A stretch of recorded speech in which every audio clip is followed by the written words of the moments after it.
الرجيم بسم الله الرحمن الرحيم ونفخ في الصور فإذا هم من الأجداث إلى ربهم ينسلون۔ اور پھر جب سور پھونکا جائے گا سو وہ سب کے سب یکا یک قبروں سے نکل آئیں گے، الی ربہم ینسلون، اپنے رب کی طرف جلدی جلدی چلنے لگیں گے۔ قالوا یا ویلنا من بعثنا من مرقدنا، کہیں گے ہائے ہماری کم بختی، ہم کو قبروں سے کس نے اٹھا دیا۔ ھذا ما وعد الرحمن وصدق المرسلون، یہ وہی قیامت ہے جس کا رحمان نے وعدہ کیا تھا اور پیغمبر سچ کہتے تھے۔ ان کانت الا صیحۃ واحدۃ فاذا هم جمیع لدینا محضرون، پس وہ ایک زور کی آواز ہوگی جس سے سب کے سب جمع ہو کر ہمارے پاس حاضر کر دیے جائیں گے۔ فَالْيَوْمَ لَا تُظْلَمُ نَفْسٌ شَيْئًا وَلَا تُجْزَوْنَ إِلَّا مَا كُنْتُمْ تَعْمَلُونَ، پھر اس دن کسی شخص پر ذرا ظلم نہ ہوگا اور تم کو بس انہی کاموں کا بدلہ ملے گا جو تم کیا کرتے تھے۔ آج کی ان آیات میں اللہ تعالیٰ نے میدان محشر کا نقشہ بیان فرمایا۔ فرمایا وَنُفِخَ فِي الصُّورِ، جب صور پھونک دیا جائے گا۔ صور کیا ہے؟ یہ ایک سینگ نما چیز ہے جس کا اگلا حلقہ وسیع ہے اور منہ کی طرف جو رکھا جاتا ہے وہ تنگ ہے۔ حضرت اسرافیل علیہ السلام کی اللہ تعالیٰ نے ڈیوٹی لگا دی، وہ صور اپنے منہ میں اور ہاتھوں میں لے کر کھڑے رب کے انتظار میں ہیں۔ جو ہی رب کی طرف سے حکم ہوگا تو وہ اس میں پھونک مار دیں گے، اور یہ صور 2 مرتبہ پھونکا جائے گا۔ پہلی مرتبہ جب صور پھونکا جائے گا تو یہ ساری کی ساری کائنات فنا ہو جائے گی، قیامت کا صور ہوگا، یہ سب کے سب مر جائیں گے، پہاڑ ڈھہ جائیں گے اور سمندر جھونک دیے جائیں گے، سورج چاند ستارے سب بے نور ہو جائیں گے۔ اور پھر اس کے 40 دن بعد دوسرا صور پھونکا جائے گا، اور یہاں جو ذکر ہے اس دوسرے صور کا ذکر ہے کہ یہ دوسرا صور جب پھونکا جائے گا تو پھر سب کے سب لوگ زندہ ہو جائیں گے۔ وَنُفِخَ فِي الصُّورِ، جب صور پھونکا جائے گا، فَإِذَا هُم مِّنَ الْأَجْدَاثِ إِلَىٰ رَبِّهِمْ يَنْسِلُونَ، پھر اچانک یکا یک سب کے سب لوگ اپنی اپنی قبروں سے نکل کر رب کی طرف جلدی جلدی چلنے لگیں گے، بھاگتے ہوئے جائیں گے۔ یہ دوسرا صور جب پھونکا جائے گا تو ہر ذی روح کو اللہ تعالیٰ دوبارہ زندہ کر دیں گے، جو مر کھپ گئے تھے، جو ختم ہو گئے تھے، جو مٹی میں مل گئے تھے، جو ہزاروں سال پہلے زمین کے پیوند ہو چکے تھے۔ اب جب صور پھونکا جائے گا تو جو جہاں بھی ہے وہیں سے اٹھے گا اور بھاگتا ہوا اس صور کی جانب، اس رب کی جانب، اس آواز کی جانب وہ بھاگنے لگے گا۔ اور دوسرے مقام پہ آتا ہے اتنا تیزی سے بھاگ کے آئے گا کأنہم نصب الی یوفضون، جس طرح تیر جو ہے وہ چھوڑ دیا جائے شکار پر تو تیر جس تیزی کے ساتھ شکار کی طرف جاتا ہے، اس طرح اس صور پھونکنے کے بعد سب کے سب لوگ جو ہے وہ الی ربہم ینسلون، اپنے رب کی طرف یہ لوگ بھاگیں گے۔ اور اس وقت کسی کا کوئی ہوش نہیں ہوگا، دائیں کا بائیں کا آگے پیچھے کا کوئی جو ہے نا وہ کسی قسم کا ہوش نہیں ہوگا۔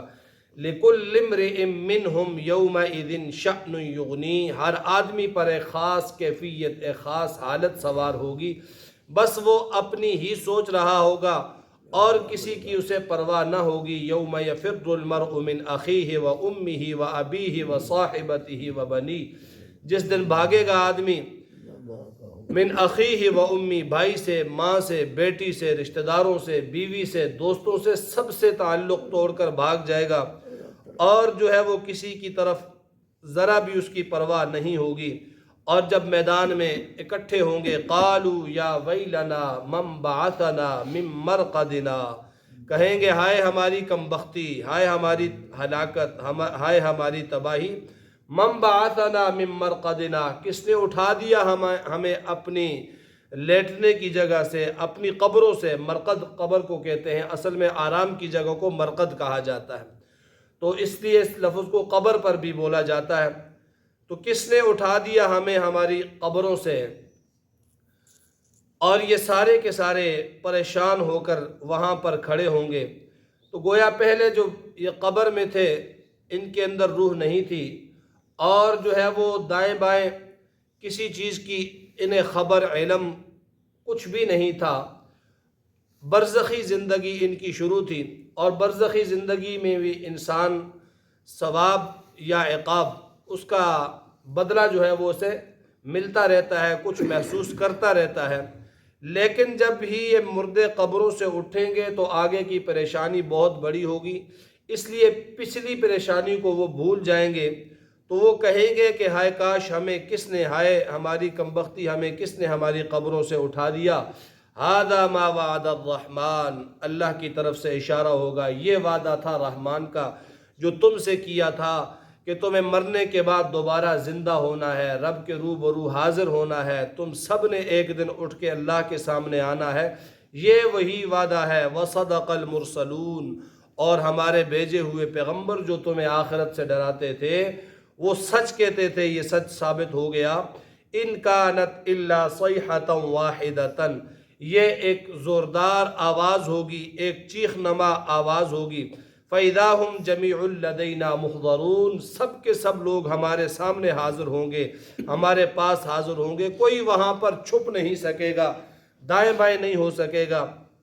فَالْيَوْمَ لَا تُظْلَمُ نَفْسٌ شَيْئًا، پھر اللہ تعالیٰ کا وہ تخت عدالت جو ہے وہ لگ جائے گا اللہ کی عدالت میں۔ فَالْيَوْمَ لَا تُظْلَمُ نَفْسٌ شَيْئًا، کسی آدمی پر ذرا برابر بھی ظلم نہیں کیا جائے گا۔ وَلَا تُجْزَوْنَ إِلَّا مَا كُنْتُمْ تَعْمَلُونَ، اور بس انہی کاموں کا بدلہ ملے گا جو تم کیا کرتے تھے۔ اگر اچھے کام کیے دنیا میں تو اس کا ثواب ملے گا، اس کی جزا ملے گی، اور اگر دنیا میں برے کام کیے، غلط کام کیے، اللہ کو ناراض کیا، کفر کے اندر لگے رہے، شرک میں مبتلا رہے، بدعات کے اندر رہے، ظلم اور بربریت بپا کرتے رہے، تو ان کا بدلہ تمہیں ملے گا۔ وہاں پر جو ہے وہ ذرا برابر بھی ظلم نہیں ہوگا۔ فَمَن يَعْمَلْ مِثْقَالَ ذَرَّةٍ خَيْرًا يَرَهُ، جس نے ایک ذرے کے برابر نیکی کی ہوگی دیکھ لے گا اس کو۔ وَمَن يَعْمَلْ مِثْقَالَ ذَرَّةٍ شَرًّا يَرَهُ، اور ایک ذرے کے برابر بھی اگر کسی نے برائی کی ہے وہ بھی اسے وہاں پر مل جائے گی۔ فَالْيَوْمَ لَا تُظْلَمُ نَفْسٌ شَيْئًا، کسی نفس پر کوئی ظلم نہیں ہوگا۔ وَلَا تُجْزَوْنَ إِلَّا مَا كُنْتُمْ تَعْمَلُونَ، وہاں پر اسی کا بدلہ ملے گا جو تم نے کیا تھا۔ ان اصحاب الجنت، جنت والے لوگ، ان اصحاب الجنت اليوم فی شغل فاکہون، اہل جنت جو ہے وہ اپنے مشغلوں میں ہوں گے، خوش ہوں گے، تفریح کر رہے ہوں گے۔ ہم وازواجہم فی ظلال، ان کی بیویاں اور وہ فی ظلال، سایوں میں ہوں گے، علی الارائک، بڑی بڑی مسہریوں پر، تختوں پر، متکئین، تکیہ لگا کر بیٹھے ہوں گے، کوئی انہیں پریشانی نہیں ہوگی۔ لہم فیہا فاکہۃ ولہم ما یدعون، ان کے لیے وہاں ہر طرح کے میوے ہوں گے اور ہر وہ چیز ہوگی جو وہ مانگیں گے۔ دوسرے مقام پہ آتا ہے وَلَكُمْ فِيهَا مَا تَشْتَهِي أَنفُسُكُمْ وَلَكُمْ فِيهَا مَا تَدَّعُونَ، کہ وہاں پر جو تمہاری خواہش ہوگی، جو چیز تمہیں اچھی لگے گی، وہ تمہاری مہمان نوازی کے لیے تمہارے سامنے پیش کر دی جائے گی۔ سلام قولا من رب الرحیم، اور ان کو پروردگار کی طرف سے سلام بھیجا جائے گا۔ اور پھر یہ اس ابد الآباد کی زندگی میں عیش و عشرت کے ساتھ رہیں گے، جنتوں میں رہیں گے، اور یہ وہ زندگی ہوگی جو پھر کبھی ختم نہ ہونے والی ہوگی، وہ نعمتیں ہوں گی جو کبھی چھننے والی نہیں ہوں گی، وہ راحت اور وہ چین ہوگا جس کے ختم ہونے کا کوئی ڈر نہیں ہوگا۔ من چاہی زندگی وہاں پر وہ گزاریں گے۔ اور جو برے لوگ ہیں اللہ اعلان کریں گے وَامْتَازُوا الْيَوْمَ أَيُّهَا الْمُجْرِمُونَ، اے مجرمو آج تم اہل ایمان سے الگ ہو جاؤ۔ آگے ان کا تذکرہ انشاءاللہ کر کے درس۔